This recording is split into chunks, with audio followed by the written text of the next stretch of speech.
श्री शिवाय नमस्तुभ्यम। हर हर महादेव। हम सबको पता है कि हम सब के प्यारे गुरुजी करवाने वाले हैं सावन शिवरात्रि की ऑनलाइन पूजा। बस कुछ ही घंटों का समय बचा है। शाम को 7 बजे से लेकर के 8 बजे तक ये पूजन होगी।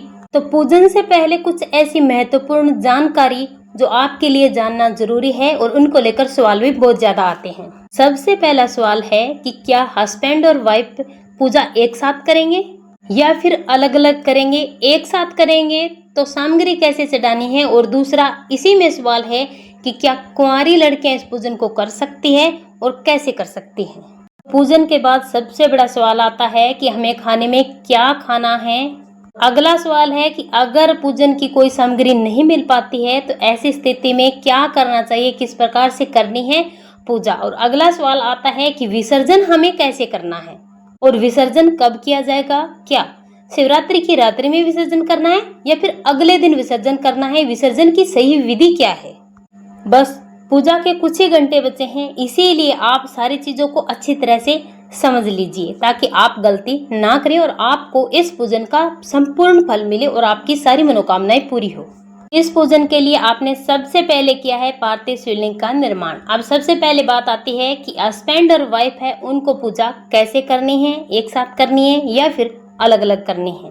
तो इस पूजन में जो सामग्री चढ़ाने का काम है वो सभी हस्बैंड को करना है। अगर मान लीजिए आपके पति घर पर नहीं है, जॉब के लिए गए हैं, कहीं बाहर गए हैं, किसी भी कारणवश अगर पूजा के समय वो नहीं पहुंच पाए हैं तो ऐसी स्थिति में घर की महिलाएं हैं उनको ये पूजन करना है और सारी सामग्री उनको ही समर्पित करनी है। आपने जिस पार्थिव शिवलिंग का निर्माण किया है उसी का आपको पूजन करना है। सामग्री सारी जो मिलती है आपको वो समर्पित करनी है। इसमें किसी भी चीज के लिए परेशान होने की बात नहीं है। अगर पति नहीं है तो पत्नियां इस पूजा को कर सकते हैं और अगर हैं तो आप लोग एक साथ में इस पूजा को संपन्न करें।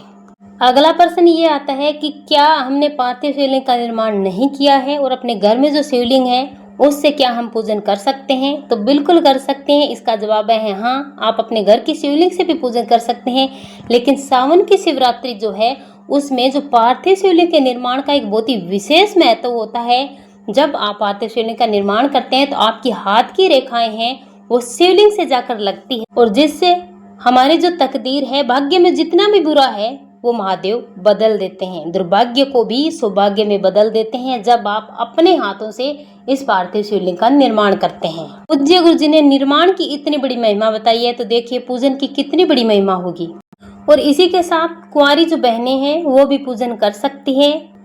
ये नहीं कि वो शादीशुदा हैं तो ही पूजन करेंगी। कुंवारी कन्याएं इस पूजन को कर सकती हैं, इसमें कोई डाउट नहीं है। अपनी किसी भी मनोकामना को लेकर वो पूजन कर सकती है, चाहे वो उनकी कैसी भी मनोकामना क्यों ना हो। आप जहाँ भी है, अपने घर में है, मायके में है, ससुराल में है, कहीं पर जॉब करते हैं, रहने का एक कमरा भी हो, जहाँ भी आप हैं आपको उसी स्थान पर एक पार्थिव शिवलिंग का निर्माण करना है। वहीं के गमले की मिट्टी से और वहीं पर आपको जो सामग्री मिल जाती है आपको ये ऑनलाइन पूजन जरूर करनी है। अब बात आती है कि पूजन के बाद आपको भोजन में क्या खाना है। तो आपने अगर मेरी पहली वीडियो देखी होगी उसमें हमने बताया था कि व्रत रहना है या फिर नहीं रहना है। अगर आपने व्रत रखा है तो आपको पूजन के बाद भोजन नहीं करना है। अन्न ग्रहण आपको बिल्कुल भी नहीं करना है अगर आपने व्रत रखा है तो। और ना ही आपको नमक से संबंधित कोई भी चीज खानी है अगर आपका स्वास्थ्य ठीक रहता है। अगर आपका स्वास्थ्य ठीक नहीं रहता है, आपको दवाइयाँ लेनी पड़ रही है, व्रत नहीं कर पा रहे हैं, तो ऐसी स्थिति में आपको व्रत नहीं करना है तो आप अन्न खा सकते हैं। लेकिन अगर आपने व्रत किया है तो आपको अन्न ग्रहण नहीं करना है। आप फिर भी व्रत करना चाहते हैं, अगर आप बीमार हैं तो आप इस व्रत में दवा का सेवन भी कर सकते हैं। जो बीपी के मरीज हैं वो लोग नमक का सेवन भी कर सकते हैं। बस आपको अन्न ग्रहण नहीं करना है। जो लोग व्रत नहीं रख सकते वो फलाहार करके भी व्रत कर सकते हैं। इसी के साथ आपको एक बात का विशेष ध्यान रखना है, आपको शिवरात्रि के दिन लहसुन और प्याज से संबंधित भोजन नहीं बनाना है। लहसुन प्याज का सेवन नहीं करना है। अगले दिन आप जो व्रत का पारण करेंगे उस व्रत में भी आपको लहसुन और प्याज का सेवन बिल्कुल भी भूल कर भी नहीं करना है। अगर आपने व्रत किया है, आप एक दिन एक रात भूखे रहे हैं तो आप इस बात का विशेष ध्यान रखिए, लहसुन और प्याज बिल्कुल वर्जित है। और पूजन के बाद में आपको सबसे पहला काम करना है, आपको जल लेना है और एक गुड़ का छोटा सा टुकड़ा लेना है। गुड़ के साथ आपके सभी घर के सदस्यों को जल का सेवन जरूर करना है पूजन के तुरंत बाद। अगला प्रश्न आता है सामग्री को लेकर के कि हमें जो सामग्री नहीं मिल पाई है तो हम पूजा कैसे करेंगे। तो आपने देखा होगा, हमने पहले वीडियो बना दी थी 5-6 दिन पहले, शिवरात्रि के पहले ही वीडियो बनाई थी, जिसमें बताया था कि आप पहले से ही सामग्री का इंतजाम कर ले। फिर भी अगर सारी सामग्री आप लेकर नहीं आए हैं तो आपके पास जो सामग्री है आप उसी में पूजन कर लें। मन से आप सारी चीज़ें चढ़ा दीजिए, ज़्यादा हाथ पैर मारने की ज़रूरत नहीं है, कोशिश करने की कोई भी ज़रूरत नहीं है। जितनी चीज़ें हैं उसी में संतोष कीजिए और उसी में खुश होकर आप पूजा कीजिए। सबसे बड़ी बात है कि किन लोगों को कमलगट्टा नहीं मिल पाता है, जब कमलगट्टा मिल ही नहीं पाता है तो आप पूजा में कमलगट्टा कैसे चढ़ाएंगे। तो चढ़ाने की नहीं ज़रूरत है, आप बिना कमलगट्टे की भी पूजा कर सकते हैं। कोई लोगों को धतूरा नहीं मिल पाता है तो आप बिना धतूरे के भी पूजन कर सकते हैं। पूज्य गुरुजी ने अपनी कथा में स्पष्ट बताया था कि जो चीज़ें नहीं मिल पाती है आप उनके बिना भी पूजा कर सकते हैं, बस आपको सच्ची श्रद्धा से पूजा करनी है। लेकिन अगर आप चाहते हैं कि आपको चढ़ाना ही है तो जो सामग्री आपको नहीं मिल पाती है उस स्थान पर आपको चावल के दाने समर्पित करने हैं।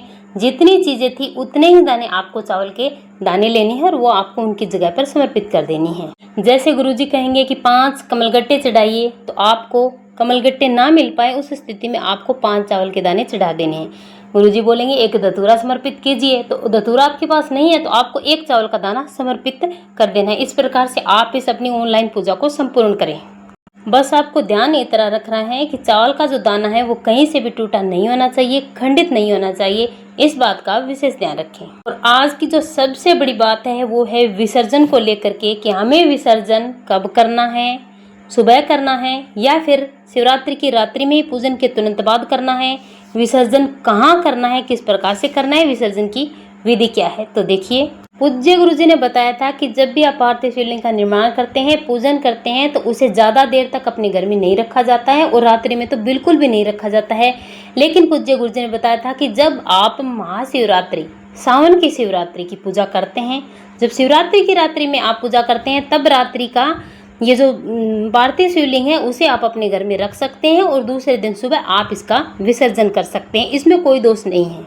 मान लीजिए आपने 8 बजे पूजा की है, तो आपको विसर्जन कैसे करना है। विसर्जन आपको करना है, अगर आपके घर के आसपास नदी, कुआं, तालाब, बावड़ी है तो वहाँ पर जाके विसर्जन करें। और अगर आप अपने घर में करना चाहते हैं तो आपको एक बाल्टी लेनी है, उस बाल्टी में आपको आधा जल भरना है, पूरा नहीं भरना है। और जितनी भी खाने की चीज़ें हैं उन्हें आपको हटा देनी है, सिर्फ और सिर्फ खाने की चीज़ें उन्हें आपको उठानी है। उन चीज़ों को आपको दान दे देना है, गौ माता को या फिर कहीं भी आपको दान करना है। और जो बाकी चीज़ें है वो सारी की सारी आपको इस बाल्टी में विसर्जन कर देनी है अपने घर पर ही। पूज्य गुरुजी ने बताया था कि 7 बेलपत्री समर्पित करनी है और उनमें से 1 बेलपत्री हमें रखनी है अपने घर पर, तो बाकी 6 बेलपत्री का क्या करना है, तो सारी सामग्री के साथ आपको इन 6 बेलपत्री को भी विसर्जित कर देना है। समी पत्थर का भी आपको विसर्जन करना है। बस आपको खाने की चीज़ें हैं उनका दान करना है, बाकी सभी चीज़ों को आपको इसी जल में विसर्जित कर देना है। घर पर विसर्जन करेंगे तो घर के अंदर विसर्जन करने का नियम नहीं है, आपको अपने घर के मुख्य दरवाजे के बाहर इस बाल्टी को रखना है, वहीं पर विसर्जित करना है। 1-2 घंटे रखने के बाद आपको नदी, कुआं, तालाब, बावड़ी में इसका विसर्जन कर देना है। नहीं तो आप बेलपत्री के वृक्ष की जड़ में विसर्जित कर दीजिए, नहीं आप अपने घर के पौधे की जड़ों में विसर्जित कर सकते हैं। बस आपको तुलसी माता के पौधे की जड़ में इस जल को विसर्जित नहीं करना है। आप चाहें तो शिवरात्रि की पूजन करने के बाद भी विसर्जित कर सकते हैं और आप चाहें तो अगले दिन सुबह भी विसर्जन कर सकते हैं। आपको सारी बातें समझ में आ गई होगी। कोई भी बात अगर आपको समझ में नहीं आती है तो आप कमेंट बॉक्स में कमेंट करके पूछ सकते हैं। वीडियो को ज़्यादा से ज़्यादा शेयर करना। श्री शिवाय नमस्तुभ्यम। हर हर महादेव।